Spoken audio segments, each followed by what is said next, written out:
Assalamualaikum warahmatullahi wabarakatuh. Perkenalkan, nama saya Musli Wahid Ramadan, yang Digital Kenal 34 dari kelas PTIP 2020. Di sini saya akan mempresentasikan hasil kerja saya untuk web server dan DNS server. Untuk web server sendiri mempunyai pengertian yaitu perangkat lunak yang berfungsi sebagai penerima permintaan yang dikirimkan melalui browser, kemudian memberikan tanggapan permintaan dalam bentuk informasi situs web atau lebih umumnya dalam dokumen HTML. Namun web server dapat mempunyai dua pengertian yang berbeda, yaitu sebagai perangkat keras hardware maupun sebagai perangkat lunak software. Jika merujuk pada hardware, web server digunakan untuk menyimpan semua data seperti HTML, gambar, file CSS, dan file JavaScript. Sedangkan pada sisi software, fungsi web server adalah sebagai pusat kontrol untuk memproses permintaan yang diterima dari browser. Jadi sebenarnya semua yang berhubungan pada website ini juga berhubungan dengan web server, karena tugas dari web server sendiri untuk mengatur sebuah komunikasi antara browser dengan server untuk proses yang terjadinya sebuah website. Untuk cara kerjanya sendiri, kita mulai dari browsernya terdahulu. Di sini ada gambarnya untuk browser sendiri, mengirim sebuah HTTP request kepada web server. Pada web server sendiri mempunyai file dan HTTP server, yang dimana file sendiri itu menyangkut seperti data yang akan membuat tampilan pada server tersebut, dan HTTP server ini merupakan sebuah alamat yang akan diakses oleh browser tersebut. Untuk selanjutnya, fungsinya sendiri dalam web server, untuk yang beberapa umum dari fungsi web server, memastikan semua mode yang dibutuhkan tersedia dan bisa digunakan, memastikan penyimpanan, C, mode yang sudah terpakai, kemudian melakukan pemeriksaan keamanan terhadap request yang dikirimkan browser. Untuk produk web server sendiri, ada beberapa seperti Apache, Ngin, IIS, Lightspeed Web Server, dan GWS. Untuk produk yang sangat banyak atau kalayak umum temui, biasanya itu Apache yang di vendor oleh Apache sendiri.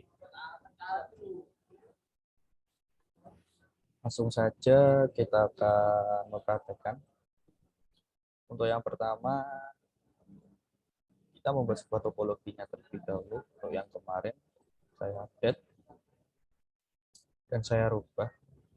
Untuk di sini topologinya ada server DNS, ada router, ada router, ada router. Di sini ada switch, yang dimana switch itu ada server FTP, ada server mail server, ada server web server. Untuk pada router yang kedua, di sini ada server DHCP, ada switch juga di sini, dan masing-masing switch memberikan akses kepada access point, dan masing-masing access point memiliki laptop dan smartphone.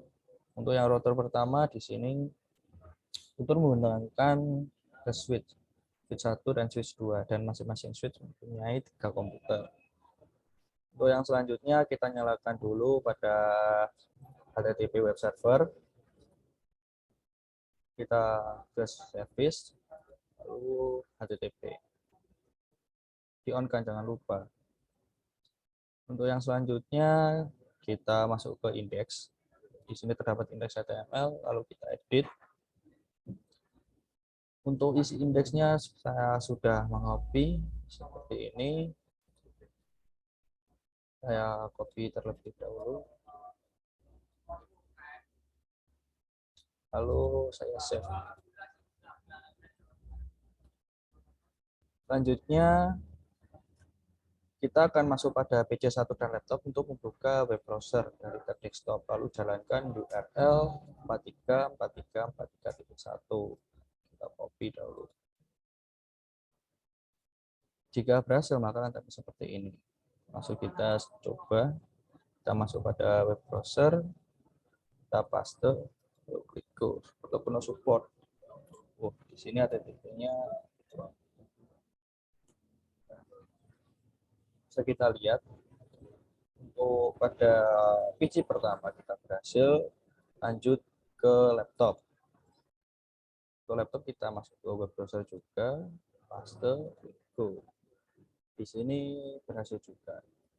Untuk yang Web server kita sudah selesai, selanjutnya kita ke DNS server.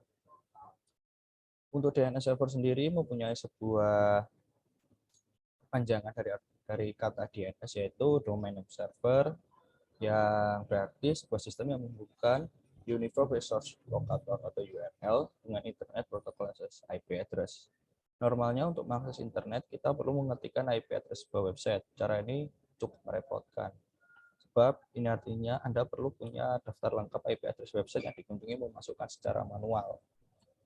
NS sendiri merupakan sebuah sistem yang meringkas pekerjaan ini untuk Anda. Kini tinggal mengingat nama domain dan memasukkan dalam address bar DNS, kemudian akan menerjemahkan domain ke dalam IP address yang komputer pahami. Misalkan kita ingin mengakses Google, alih-alih menulis 172.217.142 ke dalam address mail, Anda tinggal memasukkan alamat domain. Jadi daripada kita menulis sebuah alamat IP, mending kita menulis sebuah alamat google.com yang dimana IP tersebut sudah ditransferkan oleh DNS. Fungsi DNS sendiri ada beberapa. Untuk fungsi DNS sendiri meminta informasi IP address sebuah website berdasarkan nama domain, meminta informasi URL sebuah website berdasarkan IP address yang dimasukkan. Untuk bagian-bagian DNS sendiri, DNS adalah mencocokkan nama komputer URL dengan komputer IP address.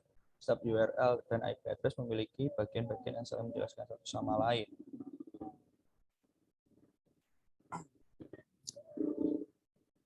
Selanjutnya kita akan lanjut ke cara kerja DNS. DNS bekerja dalam tahapan-tahapan, dimulai proses meminta informasi atau DNS query, kemudian dilanjutkan dengan tahapan-tahapan lain seperti DNS recursion, root name server, TLD name server, hingga authorities name server. Berikut adalah penjelasan cara kerja DNS. Semuanya diurutkan tahap per tahap. Jadi dari web server, set file, kita meminta, terus ada DNS record, kemudian kita menggunakan authority dari name server sendiri, kita masuk TLD name server seperti .com atau .net, kemudian kita masuk ke root name server, kita resolve name server, dan kemudian kita harusnya meminta. Jadi awalannya sepertinya kebalik, kita dari apa sih isi domain, kita meresolve name servernya, jadi kita sebagai alamat IP meminta kepada root name server, terus kita meminta ke name server, terus kita minta autorisasi, terus kita masuk ke DNS record, kita masuk ke web server dan set file. Jadi titik untuk penyimpanan web server berada di sini. Langsung kita masuk ke percobaan.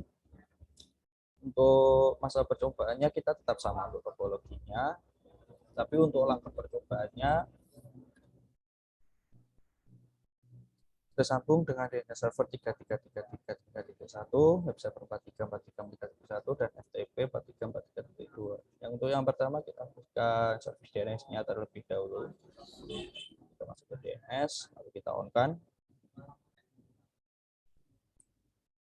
Lalu pada DNS sendiri kita isi seperti di sini ada 3, yaitu ftpjarkom.com mempunyai address 43432, terus ada mailku.com 43434, ada www.jarkom.com yaitu 4343331. Untuk selanjutnya kita akan menjalankan pada PC1 dan laptop. Kita menjalankan perintah nslookup. Langsung kita masuk ke PC1, kita masuk ke command prompt,